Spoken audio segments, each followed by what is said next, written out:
இந்த பகுதியில் என்ன பார்க்க போறோம்னா, விருதுநகர் மாவட்டத்தினுடைய அரசு பொதுத் தேர்வு 10ஆம் வகுப்பு கணித தேர்வில் கேட்கப்பட்ட 2 மார்க்ஸ் எல்லாத்தினுடைய சொல்யூஷன்ஸ் எல்லாம் பார்க்க போறோம். முதல்ல 15வது கேள்வி. ஏ என்ன கொடுத்துருக்காங்க? -2 -1 0 1 2ன்னு கொடுத்துருக்காங்க. எஃப் என்ற சார்பு ஏயிலிருந்து பிக்கு வரையறுக்கப்படுதுன்னு சொல்லியிருக்காங்க. அந்த சார்பினுடைய வடிவம் கொடுத்துட்டாங்க. எஃப் ஆஃப் எக்ஸ்ன்றது x² + x + 1. இந்த சார்புன்றது மேல் சார்புன்னு கொடுத்துட்டாங்க. அப்போ பிஏ மட்டும் காண்கன்னு கேட்டிருக்காங்க. பிஏ கண்டுபிடிக்கிறதுக்காக தான் இந்த சார்பை கொடுத்துருக்காங்க. ஏல இருக்கிற எல்லாத்தையும் இதில் பிரதிடுறோம். முதல்ல F of X = x² + x + 1. அதில் -2 போடுறோம். x²ன்றனால -2 ஹோல் ஸ்கொயர் ப்ளஸ் எக்ஸ்ன்றனால அதே -2 எழுதிக்கிறோம் ப்ளஸ் 1. -2 ஹோல் ஸ்கொயர் -2 × -2 ப்ளஸ் 4 ஆயிடுச்சு. ப்ளஸ் இன்ட்டு மைனஸ் -2 ப்ளஸ் 1 அப்படியே வருது. 4லேருந்து 2 கழிக்கிறோம் 2, 2ஓட 1 கூட்டுறோம் 3. -2க்கு போட்ட மாதிரியே எஃப் ஆஃப் -1க்கு போடுறோம். -1 whole square plus of -1 plus 1. -1 × -1 plus 1 ஆகிடுது. ப்ளஸ் இன்ட்டு மைனஸ் இது -1 இங்கே ப்ளஸ் 1 ஆயிடுச்சு. 1லேருந்து 1 கழிக்கிறோம் 0, 0ஓட 1 கூட்டுறோம் 1. அப்போ -1க்கு 1 கிடைக்குது. அடுத்த மதிப்பான ஏயில் இருக்கிறவருடைய 3வது மதிப்பான 0க்கு போடுறோம். 0² + 0 + 1. 0 × 0 0, 0 + 1. எல்லா 0ஓட எத்தனை தடவை இருந்தாலும் 1 கூட்டினோம்னா 1 தான் வரப்போகுது. அடுத்தது எஃப் ஆஃப் 1. 1 போட்டோம்னா 1² + 1 + 1. ஓர் 1 1 1 1 3 1 கூட்டுறோம் 3 கிடச்சிது. அப்போ 2 போடுறோம். 2² + 2 + 1. 2 2 4, 4ஓட 2 கூட்டுறோம் 6, 6ஓட 1 கூட்டுறோம் 7. அப்போ பியில் என்னென்ன மதிப்புகள் கிடச்சிது? இங்கே ஒரு 3, மறுபடியும் இங்கே ஒருக்க 3 தான் கிடச்சிது. இங்கே ஒரு 1, இங்கே ஒரு 1, இங்கே ஒரு 7. அப்போ எத்தனை முறை கிடைச்சாலும் வீச்சகத்தில் எழுதும்போது ஒரு மதிப்பாக தான் எழுதுவோம். அதனால் ஒரு தடவை 3, ஒரு தடவை 1, ஒரே ஒரு தடவை 7 எழுதுகிறோம். 6வது கேள்வி. எஃப் ஆஃப் எக்ஸ்ன்றது x² - 1ன்னு கொடுத்துருக்காங்க. ஜி ஆஃப் எக்ஸ்ன்ற சார்பு x - 2ன்னு கொடுத்துருக்குறாங்க. ஜி ஆஃப் எஃப் ஆஃப் ஏன்றது 1 எனில் ஏனுடைய மதிப்பு கேட்குறாங்க. நம்ம ஜி ஆஃப் எஃப் ஆஃப் ஏ 1ன்னு கொடுத்துட்டாங்க. இதை மறுபடியும் ப்ராக்கெட்டில் பிரித்து எழுதிக்கிறோம். ஜி ஆஃப் எஃப் ஆஃப் ஏ = 1ன்னு எழுதிக்கிறோம். இங்கே எஃப் ஆஃப் எக்ஸ்ன்னு இருந்தால் x² - 1ன்னு கொடுத்துருக்குறாங்க. அதனால் எஃப் ஆஃப் ஏக்கு என்னென்னு எழுதிக்கலாம்? எக்ஸுக்கு பதிலாக ஏ போட்டுக்கிறோம். a² - 1 = 1. ஜி ஆஃப் அப்போனா ஒரு சார்பு இருக்கும்போது என்ன செய்யணும்? அங்கே என்ன செயல்பாடு செஞ்சுருக்காங்களோ அதை செய்யணும். ஜி ஆஃப்னு இருக்கும்போது என்ன பண்ணியிருக்காங்க? என்ன இருக்குதோ அதுலேருந்து 2 கழிச்சிருக்கிறாங்க. அப்போ என்ன இருக்குதோ அதுலேருந்து 2 கழிக்கிறோம். என்ன இருக்குது? a² - 1. a² - 1லேருந்து 2 கழிக்கிறோம். -1 -1 கூட்டினோம்னா -3 ஆகிடுது. -3 அந்த பக்கம் எடுத்துகிட்டு போனோம்னா +3 ஆயிடுச்சு. அப்போ a² = 1 + 3 4 ஆகிடுது. அப்போ ஏக்கு என்னென்ன கிடைக்கலாம்? வர்க்கமூலம் எடுத்தோம்னா +or-2 +2ம் கிடைக்கலாம் -2ம் கிடைக்கலாம். அடுத்த கணக்கு 17வது கேள்வி. p³ × q² + r⁴ × s⁴1ன்றது 75,600 என்றவாறு அமையும். PQRS என்ற 4 இலக்க பண பரிவர்த்தனை அட்டையின் ரகசிய எண்ணை கண்டுபிடி. இப்போ இந்த எண்ணை காரணிகளினுடைய வர்க்கங்களாக திருப்பி பிரித்து எழுதணும். பகா காரணிகளுடைய எண்களாக பிரித்து எழுதணும் அப்படின்னா அதில் அடுக்கு 3 இருக்கக்கூடிய எண் தான் முதல் எண்ணாகவும், அடுக்கு 2 இருக்கக்கூடிய எண் 2வது எண்ணாகவும், அடுக்கு 4 இருக்க எண் 3வது எண்ணாகவும், அடுக்கு 1 இருக்கக்கூடிய எண் 4வது எண்ணாகவும் இருக்கிறது தான். இதுதான் அந்த பாஸ்வேர்டு ரகசிய குறிப்பீட்டு எண்ணுன்னு கொடுத்துருக்காங்க. இந்த எண்ணை கண்டுபிடிக்க சொல்லியிருக்காங்க. அதனால் 75,600க்கு நம்ம என்ன செய்ய போகிறோம்? டானா வகுத்தல் போட போகிறோம். 75,600க்கு டானா வகுத்தல் போடுறோம். முதல்ல 2ஆல் வகுக்கிறோம் 37,800 கிடைக்குது. மறுபடியும் டானா வகுத்தலில் 2ஆல் போடுறோம் 18,900 கிடைக்குது. மறுபடியும் 2ஆல் போடுறோம் 9,450. மறுபடியும் 2ஆல் போடுறோம் 4,725. 5ல் முடிஞ்சிருக்கனால 5ஆம் வாய்ப்பாட்டில் வகுக்கிறோம் 945. மறுபடியும் 5ஆல் வகுக்கிறோம் 189. இது கூட்டினா 3ல் வகுப்படும். அதனால் 3ஆல் வகுக்கிறோம். 3ஆல் வகுத்தோம்னா 63. மறுபடியும் இதை பகா காரணி 3ல் வகுக்கிறோம் 21. இது 3ஆல் வகுப்படும். 3ஆல் வகுத்தோம்னா 7. 7ன்றது பகா எண், அதனால் 7ஆல் வகுக்கிறோம் 1 கிடைக்குது. இப்போ என்ன கிடச்சிது? 2 4 முறை 2^4 எழுதியாச்சு. 5 எத்தனை முறை? 2 முறை 5^2. 3 முறை கிடச்சிது. 7 1 முறை கிடச்சிது. இப்போ நமக்கு என்ன சொல்லியிருக்காங்கன்னா அடுக்கு 3 இருக்கிறதா முதல் எண். அப்போ அடுக்கு 3 இருக்கிற 3^3 தான் முதல்ல எழுதிக்கிறோம். அடுக்கு 2 இருக்கிறது 2வது எண். அப்போ 5² 2வது அப்படியே தான் எழுதிக்கிறோம். அடுக்கு 4 இருக்கிறது தான் அதாவது 3வது எண். அதான் 2^4 பின்னாடி எழுதிக்கிறோம். 7^1 கடைசியாக எழுதிக்கிறோம். இந்த ஆர்டரில் இருந்துச்சுன்னா அடிமானத்தில் இருக்கக்கூடிய இந்த 4 எண்கள் தான் ரகசிய குறிப்பீட்டுன்னு சொல்லியிருக்காங்க. அப்போ 3 5 2 7 தான் அந்த ரகசிய எண். அது கேள்வி 1 2 3 4லிருந்து n வரைக்கும் கூட்டினோம்னா 666ன்னு கொடுத்துட்டாங்கன்னா இந்த எண்ணினுடைய மதிப்பு என்ன கேட்டிருக்காங்க, கடைசி உறுப்பு என்னன்னு கேட்டிருக்காங்க. இப்போ இதில் கொடுத்துருக்கிற அப்படியே வரிசை அப்படியே எழுதிக்கிறோம். 1 + 2 + 3லேருந்து n வரைக்கும் 666. 1லேருந்து இருக்கக்கூடிய 7 எண்களுடைய கூடுதலுக்கான ஃபார்முலா n × n + 1/2. கடைசி என்ன இருக்கனால அதே அப்படி எழுதிக்கிறோம். n × n + 1/2 = 666. இந்த 2 எடுத்து அந்தாண்ட பெருக்கிறோம். அப்போ n × n + 1 = 2 அந்தாண்ட போயிடுச்சுன்னா 1332 ஆயிடுச்சு. இந்த எண்ணை எடுத்து உள்ளுக்குள்ளே பெருக்கிறோம். n × n n² ஆகிடுது. n × 1 n ஆகிடுது. 1332 இங்கே ப்ளஸ்ஸாக இருக்குது. இந்த பக்கம் வரும்போது மைனஸ் ஆயிடுச்சு. இப்போ இது எண்ணில் அமைந்த இருபடித்தான சமன்பாடு. இதை காரணிப்படுத்துகிறோம். இங்கே 1 இருக்கிறனால பெருக்கல் பலன் ப்ளஸ் இன்ட்டு மைனஸ் மைனஸ் ஓர் 1332 1332 பெருக்கல் பலனாக இருக்குது. கூடுதல் ப்ளஸ் 1 இருக்குது. 36 37 பெருக்கணும்னா 1332 கிடைக்கும். பெருக்கல் பலன் மைனஸ்ன்றனால ஏதாவது ஒன்றுக்கு மைனஸ் இருக்கணும். ஏன்னா ப்ளஸ் இன்ட்டு மைனஸ் மைனஸ், இல்லைனா மைனஸ் இன்ட்டு ப்ளஸ் மைனஸ். கூடுதல் ப்ளஸில் இருக்கனால பெரிய நம்பருக்கு ப்ளஸ் போட்டுக்கிறோம், சின்ன நம்பருக்கு மைனஸ் போட்டுக்கிறோம்.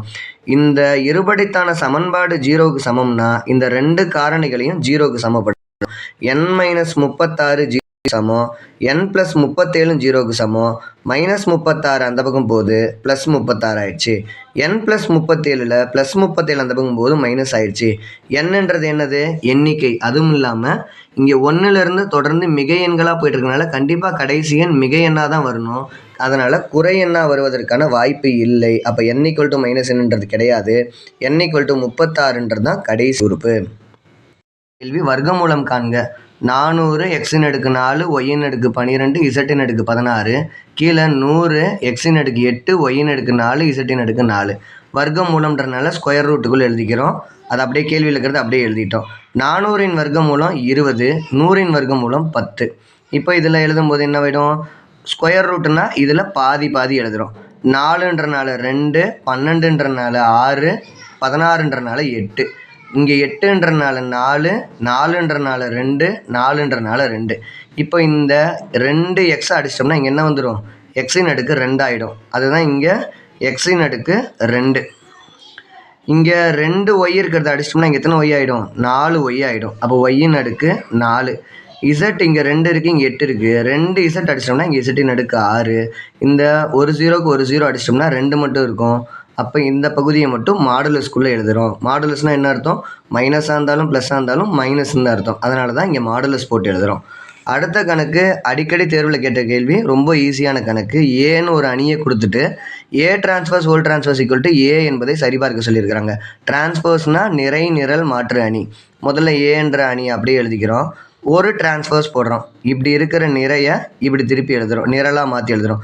5 2 2ன்றதை 5 2 2ன்னு எழுதிட்டோம். -√17 0.7 5/2ன்றதை இப்படி எழுதிட்டோம், நிரலாக எழுதிட்டோம். மூன்றாவது நிறை 8 3 1ன்றதை மூன்றாவது நிரலாக எழுதிட்டோம். ஒரு டிரான்ஸ்போஸ் பண்ணியாச்சு. இப்போ என்ன பண்ணுறோம், இந்த டிரான்ஸ்போஸை மறுபடியும் டிரான்ஸ்போஸ் பண்ணுறோம். A டிரான்ஸ்போஸை ஹோல் டிரான்ஸ்போஸ். இந்த அணியை திருப்பி மாற்றி எழுதுகிறோம். 5 √-7 √17 8ன்றதை இப்படி எழுதுகிறோம். இப்படி இருக்கிறத இப்படி எழுதியாச்சு, நிரலாக எழுதியாச்சு. ரெண்டாவது நிறையான 2 0.73ன்றதை ரெண்டாவது நிரலாக எழுதிட்டோம். 2 5/2ன்றதை மூணாவது நிறைய மூணாவது நிரலாக எழுதிட்டோம். பார்த்தா நமக்கு கேள்வியில் இருக்கிற ஏவே தான் கிடச்சிருக்கு. அப்போ A transpose whole transpose = A என்பது சரிபார்க்கப்பட்டது. 21வது கேள்வி, ஒரு படம் முக்கோணம் கொடுத்துட்டு முக்கோணம் ABC கொடுத்துட்டு அந்த முக்கோணத்தில் ஏன்றது இருசம வெட்டி, ஏ என்ற கோணத்தினுடைய இருசம வெட்டி ஏடின்னு கொடுத்துட்டாங்க. இப்போ ஏ என்ற கோணத்தில் இருசம வெட்டி. அப்போ இந்த ஏ கோணம் 2 சம கோணங்களாக பிரியுது. பிரிக்கிற அந்த கோட்டுக்கு பேர் ஏடின்னு அவங்களே கேள்வியில் கொடுத்துட்டாங்க. பிடியின் நீளம் 4 சென்டிமீட்டர், டிசியின் நீளம் 3 சென்டிமீட்டர், ஏபியின் நீளம் 6 சென்டிமீட்டர்னு கொடுத்துட்டாங்க. விடுபட்டு போயிருக்கிற இந்த ஏசியை தான் கண்டுபிடிக்க சொல்லியிருக்கிறாங்க. கோண இருசம வெட்டி தேற்றத்தின்படி AB/BC = AC/CD, AB/BD, AB/BD = AC/CD, AC/CD. தெரிஞ்சதெல்லாம் பிரதிக்கிட்டுக்கிறோம். ஏபின்றது எவ்வளோ கொடுத்துருக்காங்க, 6, அதனால் தொகுதியில் 6. பிடின்றது எவ்வளோ, 4, 6/4. ஏசி தெரியாது, அதான் கண்டுபிடிக்க போகிறோம். அதனால் ஏசி அப்படியே எழுதிக்கிறோம். பை சிடின்றது 3. இந்த ஏசி தான் கண்டுபிடிக்கணும். அப்போ பகுதியில் இருக்கிற 3 அந்த பக்கம் தொகுதிக்கு எடுத்துகிட்டு போகிறோம். வகுத்தலாக இருக்கிறது இப்போ அந்த பக்கம் போனால் என்ன ஆகிடும் பெருக்கல் ஆகிடுச்சு 6 பெருக்கல் 3/4 6 3 18 18/4 இரண்டாம் வாய்ப்பாட்டில் அடித்தோம்னா 9 2 18 2 2 4 9/2 9 2 பங்காக பிரித்தோம்னா ஏசியின் நீளம் எவ்வளோ 4.5 சென்டிமீட்டர் 22வது கேள்வி 5, மற்றும் ஆதி புள்ளி ஆகிய புள்ளிகளை இணைக்கும் நேர்கோட்டின் சாய்வை காண்க. சாதாரண கேள்வி. 2 புள்ளியை கொடுத்துட்டு அதனுடைய சாய்வு கேட்டிருக்காங்க. 2 புள்ளி கொடுத்துட்டு சாய்வு கேட்டாங்கன்னா அதற்கான formula m = y2 - y1/x2 - x1. முதல் புள்ளி 5, எடுத்துக்கிட்டோம். ரெண்டாவது புள்ளி ஆதி புள்ளினா நமக்கே தெரியும் 0, 0. முதல் புள்ளியில் இருக்கிற அந்த 5ன்றது x1, முதல் புள்ளியில் பின்னாடி இருக்கிறது √5ன்றது y1. ரெண்டாவது புள்ளியில் கமாக்கு முன்னாடி இருக்கிறது 0ன்றது x2, கமாக்கு பின்னாடி இருக்கிறது y2. ஃபார்முலாவில் சப்ஸ்டியூட் மட்டும் பண்ணுறோம். முதல்ல y2 0 minus y1 √5/x2 0 minus x1 5. 0லேருந்து கழிச்சோம்னா அதே தான் வரப்போகுது. அதனால் -√5/-5. மைனஸும் மைனஸும் அடிபட்டு போயிடுது. நமக்கு என்ன மட்டும் கிடைக்குது √5/5. √5 தொகுதியில் இருக்குது. ஆனால் பகுதியில் என்ன இருக்குது 5 இருக்கிறனால இந்த 5ஐ 2 √5 எழுதிக்கிறோம். ஏன்னா √5 × √5 5 நமக்கு தெரியும். அப்போ ஒரு √5 கேன்சல் பண்ணிட்டோம்னா தொகுதியில் 1 இருக்கும், பகுதியில் √5 இருக்கும். இந்த 2 புள்ளிகளுக்குமான சாய்வு எவ்வளோ m = 1/√5. 23வது கேள்வி 5x - 2y - 9 = 0 மற்றும் ay + 2x - 11 = 0 ஆகிய நேர்கோடுகள் ஒன்றுக்கொன்று செங்குத்தானவைன்னு அவங்களே கொடுத்துட்டாங்க. செங்குத்தானவையாக இருக்கும்போது விடுபட்டு போயிருக்கிற இந்த ஏயினுடைய மதிப்பு தான் கேட்குறாங்க. முதல் கோடு 5x - 2y - 9 = 0. இதில் எந்த மாற்றமும் இல்லை, அப்படி எழுதிக்கிறோம். ஆனால் ரெண்டாவது கோட்டில் பாருங்கள், எப்பயும் முன்னாடி x இருக்கணும், பின்னாடி y இருக்கணும். அதனால் இந்த 2x முன்னாடியும் ay பின்னாடியும் வரிசையில் மாற்றி எழுதிக்கிறோம். அவ்வளோதான். 2x + ay - 11 = 0. கோணம் கொடுத்துருந்தாங்கன்னா சாய்வுக்கான ஃபார்முலா m = tan θ. 2 புள்ளி கொடுத்துருந்தாங்கன்னா m = y2 - y1/x2 - x1. ஒரு சமன்பாடாக கொடுத்துருந்தாங்கன்னா சாய்வுக்கான ஃபார்முலா -a/b. அதில் ஏன்றது எக்ஸின் கீழ், பின்றது ஒய்யின் கீழ். -a/b மைனஸ் a எக்ஸின் கீழ் எவ்வளோ இருக்குது 5 பை பி எவ்வளோ இருக்குது ஒய்யின் கீழ் -2 இருக்குது. அதனால இங்கே -2 மைனஸ் கேன்சல் ஆகிடுச்சு 5/2. ரெண்டாவது கோட்டுக்கு போகிறோம். இங்கே முதல் கோடுன்றனால m1 சாய்வுன்னு போட்டோம். ரெண்டாவது கோடுன்றனால m2ன்னு போட்டிருக்கோம். ரெண்டாவது கோட்டில் -a/b அதே தான் சமன்பாடு கொடுத்துருக்கனால அதே ஃபார்முலா தான். இங்கே ஏன்றது எக்ஸின் கீழ், அதனால -2. ஃபார்முலாவில் இருக்கிற மைனஸ், இது ஏன்றது வெறும் 2, அதனால் 2 போட்டாச்சு. பை பின்றது ஒய்யின் கீழ், இங்கே ஒய்யின் கீழ் பின்றது ஏன்னு கிடைக்குது. 2 கோட்டினுடைய சாய்வும் கண்டுபிடிச்சாச்சு. கேள்வியில் கொடுத்துருக்காங்க என்னென்னு கொடுத்துருக்காங்க 2 நேர்கோடுகள் ஒன்றுக்கொன்று செங்குத்துன்னு கொடுத்துட்டாங்க. செங்குத்தானவைனா அவற்றின் சாய்வுகளின் பெருக்கல் பலன் எப்பயும் என்ன தான் கிடைக்கணும் -1 தான் கிடைக்கும். முதல் கோட்டினுடைய சாய்வு 5/2ன்னு கிடைச்சிது. ரெண்டாவது கோட்டினுடைய சாய்வு -2/a = -1. தொகுதியும் பெருக்கி தொகுதியிலே போடுறோம், பகுதியும் பெருக்கி பகுதியிலே போடுறோம். I2 10 + × -10 பை பகுதியும் பெருக்கிறோம். 2 × a 2a = -1.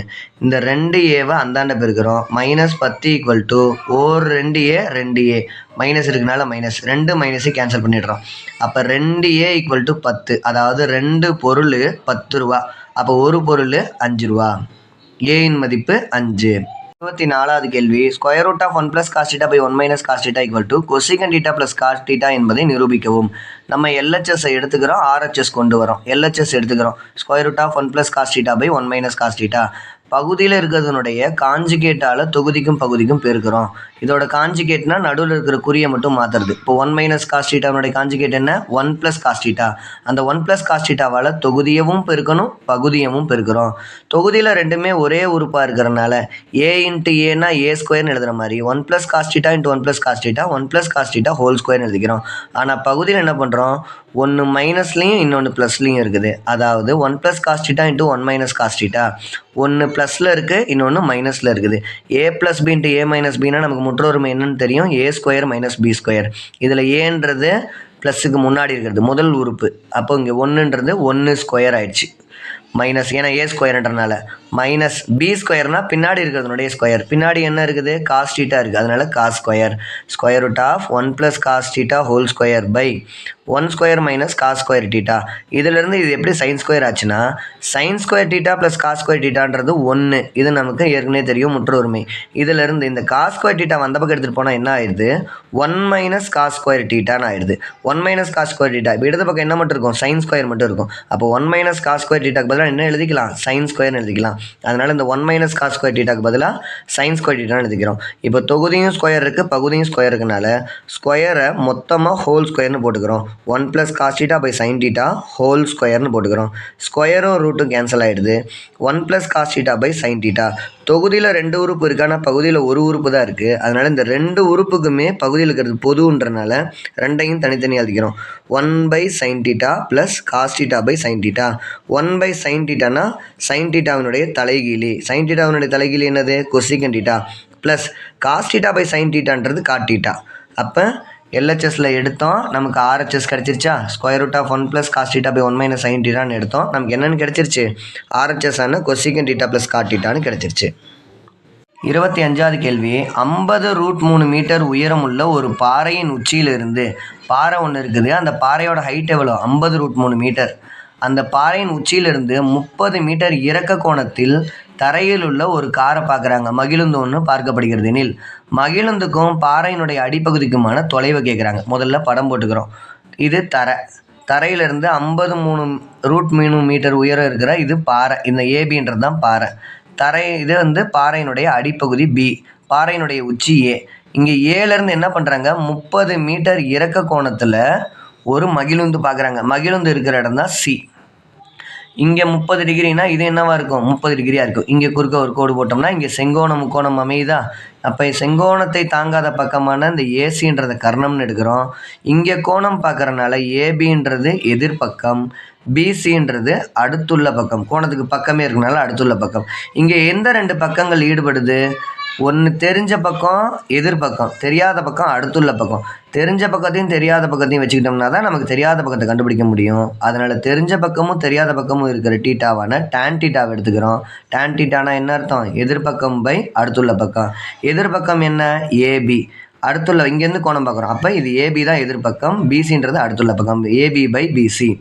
டீட்டா எவ்வளோ டிகிரி? 30 டிகிரி. அப்போ tan 30 டிகிரி ஈக்குவல் டு ஏபியினுடைய நீளம் எவ்வளோ, உயரம் எவ்வளோ கொடுத்துருக்காங்க? 50√3 பை பிசி தெரியாதனால நம்ம எக்ஸ்ன்னு எடுத்துக்கிறோம். அதனால் எக்ஸ். இப்போ tan 30 டிகிரி நமக்கு அட்டவணையில் தெரியும் 1/√3 ஈக்குவல் டு 50√3 பை எக்ஸ். இப்போ குறுக்க பெருக்கிறோம். இந்த எக்ஸை எடுத்து அந்தாண்ட பெருக்கிறோம், √3 எடுத்து இந்தாண்ட பெருக்கிறோம். ஒரு எக்ஸு 50√3 × √3 50. √3 × √3 3. ஏற்கனவே ஒரு கணக்கில் பார்த்தோம் √5 × √5 5ன்னு. அதே மாதிரி தான் இங்கே √3 × √3 3 ஆகிடுது. 50 3ஆல் பெருக்கணும்னா 150 மீட்டர் கிடச்சிருது. அப்போ பாறைக்கும் மகிழுந்திற்கும் இடையேயான தொலைவு எவ்வளோ மீட்டரு? 150 மீட்டர். 26வது கேள்வி. 704 சதுர சென்டிமீட்டர் மொத்த பரப்பினை கொண்ட ஒரு கூம்பினுடைய ஆரம் 7 சென்டிமீட்டர்னு கொடுத்துட்டாங்க. அந்த கூம்பினுடைய சாய் உயரம் கேட்குறாங்க. இதுதான் கூம்பு. கூம்பு வடிவத்தில் சென்டர்லேருந்து மேலே இருக்கிறது ஹைட்டு, இந்த பக்கம் இருக்கிறது ஆரம். இந்த சாஞ்சி இருக்கக்கூடிய உயரத்துக்கு பேர் தான் சாய் உயரம், அதாவது எல். கேள்வியிலே கொடுத்துட்டாங்க கூம்பினுடைய ஆரம் 7 சென்டிமீட்டர். அப்போ R = 7 சென்டிமீட்டர் எழுதிட்டோம். கூம்பின் மொத்த புறப்பரப்பும் கொடுத்துட்டாங்க. மொத்த புறப்பரப்பு எவ்வளோ? 704 சதுர சென்டிமீட்டர். மொத்த புறப்பரப்புக்கு நமக்கே ஃபார்முலா தெரியும், πr × l + r = 704. தெரிஞ்சதை பிரதியிடுறோம், தெரியாததை விட்டுறோம். பையனுடைய மதிப்பு எவ்வளோ? 22/7. R எவ்வளோ கொடுத்துருக்காங்க? 7 கொடுத்துருக்காங்க. உள்ள பெருக்கல்ல l + r, அதாவது rன்றது 7, l + 7. 7ஐயும் 7ஐயும் அடிச்சிடுறோம். மீதி என்ன இருக்கும்? 22 × l + 7 = 704. இப்போ இந்த 22ன்றது இங்கே என்னவா இருக்குது? பெருக்கல் இருக்குது. இது அந்த பக்கம் எடுத்துகிட்டு போனோம்னா என்ன ஆகிடும்? வகுத்தல் ஆகிடும். l + 7 = 704/22. 11ஆம் வாய்ப்பாட்டில் அடிக்கிறேன். 2 11. இதில் 6 11 66, மீதி 60 66 போயிடுச்சுன்னா மீதி 4 இருக்கும். 4 பக்கத்தில் 4 போட்டால் 44. அதனால் 4 11 44. அப்போ l + 7 = 64/2. 64 2 பங்காக பிரித்தோம்னா ஒரு பங்கு எவ்வளோ? l + 7 = 32. கூட்டல் 7 அந்த பக்கம் எடுத்துகிட்டு போனால் என்ன ஆகிடும்? கழித்தல் 7 ஆகிடும். அப்போ L, அதாவது கூம்பின் சாய் உயரம் எவ்வளோன்னு கிடச்சிருச்சு? 25 சென்டிமீட்டர்னு கிடச்சிருச்சு. 27வது கேள்வி. கொடுக்கப்பட்ட தரவன் புள்ளிகளுக்கு வீச்சு மற்றும் வீச்சு கெழுவை காண்க. தரவுகள் கொடுத்துருக்குறாங்க 25 67 48 53 18 39 44ன்னு. இதுக்கு இந்த தரவுகள் அப்படியே ஒருக்கா எழுதிக்கிறோம். ஏறு வரிசையில் எழுதிக்கிறோம். ஏதாவது தவறாக போயிடக்கூடாதுன்றக்காக ஒரு தடவை எழுதிக்கிறோம். 18 25 39 44 48 53 67 எழுதியாச்சு. வீச்சுக்கு நமக்கு நல்லா தெரியும். வீச்சுக்கான ஃபார்முலா என்னது? பெரிய மதிப்பிலேருந்து சிறிய மதிப்பு கழிச்சா கிடைக்கிறதுக்கு பேர் தான் வீச்சு. இருக்கிறதுலையே பெருசு எது? 67. சிறுசு எது? 18. 67லேருந்து 18 கழிக்கிறோம். வீச்சு 49ன்னு கிடச்சிருச்சு. வீச்சு கெழுவுக்கான ஃபார்முலா என்ன? பெருசையும் சிறுசையும் கழித்து மேலே போடணும், பெருசையும் சிறுசையும் கூட்டி கீழே போடணும், தொகுதியை பகுதியால் வகுக்கணும். வகுத்தா கிடைக்கிறதுக்கு பேர் தான் கெழு, அதாவது வீச்சு கெழு.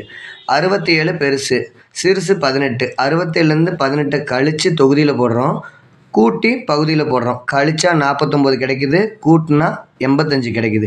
இப்போ தொகுதியை பகுதியால் வகுக்கிறோம். 49 85ஆல் வகுக்கிறோம். வகுக்க முடியாதுன்றனால 0 போட்டு புள்ளி வச்சு இங்கே 0 போட்டுக்கிறோம். 5 85 425. 490ல் 425 கழிச்சோம்னா 65 கிடைக்குது. ஏற்கனவே தசம புள்ளி வச்சுட்டனால ஒரு 0 போட்டுக்கலாம். 7 85 595 கழிச்சோம்னா மீதி 55. நமக்கு 2 தசம புள்ளிகள் கிடைச்சிட்டனால அதோட முடிச்சுக்கிறோம். வீச்சுக்கெழு 0.57. இந்த 28வது கேள்வி தான் கட்டாய வினாவாக கேட்டிருக்கிறாங்க. கட்டாய வினா என்ன கேள்வி கேட்டிருக்காங்க இந்த விருதுநகர் மாவட்டத்து கொஸ்டின் பேப்பரில்? ஒரு நெட்டாண்டில், அதாவது லீபியரில் 53 சனிக்கிழமைகள் கிடைப்பதற்கான நிகழ்தகவு என்னன்னு கேட்டிருக்கிறாங்க. முதல் லீபியர்னால் நமக்கு என்னென்னு தெரியும். லீபியர்னால் எத்தனை நாட்கள் இருக்கிறது? 366 நாட்கள் இருக்கிறது. பிப்ரவரி மாதம் 29 நாள் இருக்கிற வருஷத்துக்கு பேர் தான் என்னது? லீபியர். அப்போ இதை ஒரு வாரத்துக்கு எத்தனை நாள்? 7 நாள். அப்போ 366 7ஆல் வகுத்தோம்னா எத்தனை கிடைக்கும்? 52 வாரமும் 2 நாளும் கிடைக்கும். இந்த 52 வாரத்தில் 7 கிழமைகளும் 52 தடவை இருக்கும். அதனால் அதில் ஒன்றும் பிரச்சனை இல்லை. பிரச்சனையே இந்த 2 நாளில் தான். இந்த 2 நாள் 364 நாளில் பிரச்சனை இல்லை. அந்த 365வது நாளும் 366வது நாளும் என்னென்ன கிழமை வருதுன்றதான் பிரச்சனை. 365வது நாள் திங்கக்கிழமையாக இருந்துச்சுன்னா 66வது நாள் 366வது நாள் செவ்வாய்க்கிழமையாக இருக்கும். இல்லை செவ்வாய்க்கிழமையில் 65 இருந்துச்சுன்னா 66 புதன்கிழமை. இல்லை புதனாக இருந்துச்சுன்னா வியாழன். வியாழனாக இருந்தால் வெள்ளி. வெள்ளியாக இருந்தால் சனி. சனியாக இருந்தால் ஞாயிறு. ஞாயிறாக இருந்தால் திங்கள். இந்த 7 தவிர வேறு வாய்ப்புகளே இல்லை. அதிகபட்ச வாய்ப்புகளுக்கு உன்னுடைய இந்த கணத்துக்கு தான் பேர் எஸ் கூறுவெளி. கூறுவெளியினுடைய எண்ணிக்கை N(S)ன்றது 7. நமக்கு கேள்வி என்ன கேட்டுக்கிறாங்க? 53 சனிக்கிழமைகள் கிடைப்பதற்கான நிகழ்ச்சியின் நிகழ்தகவு தான் கேட்டுக்கிறாங்க. ஏன்றது 53 சனிக்கிழமைகள் கிடைப்பதற்கான நிகழ்ச்சி. அப்போ அந்த 53வது சனிக்கிழமை கிடைக்கணும் அப்படின்னா அந்த 2 நாளில் ஒரு நாள் கண்டிப்பாக என்னவா இருக்கணும்? சனிக்கிழமையாக இருக்கணும். அதாவது 365வது நாள் வெள்ளிக்கிழமையாக இருந்தால் தான் அந்த வருஷத்தில் 366வது நாள் சனிக்கிழமையாக வந்து அந்த வருஷம் 53 சனிக்கிழமைகள் கிடைக்கும். அப்படி இல்லைன்னா 365வது நாளே சனிக்கிழமையாக இருந்தால் தான் அந்த வருஷத்தில் 53 சனிக்கிழமை கிடைக்கும். அப்போ இது 2 மட்டும்தான். இப்போ ஏன்ற நிகழ்ச்சி ஒன்று வெள்ளி சனியாக இருக்கணும், இல்லைன்னா சனி ஞாயிறாக இருக்கணும். ஏயினுடைய எண்ணிக்கை N(A)ன்றது 2ன்னு எழுதிக்கிறோம். நமக்கு ப்ராபபிலிட்டி ஆஃப் ஏ, நிகழ்தகவு ஏ என்ற நிகழ்ச்சியின் நிகழ்தகவுக்கு என்ன ஃபார்முலா? N(A)/N(S). N(A) என்னது? 2. N(S) மொத்தம் கூறுவெளி எவ்வளோன்னு எடுத்தோம்? 7. அதனால் ப்ராபபிலிட்டி P(A) = 2/7.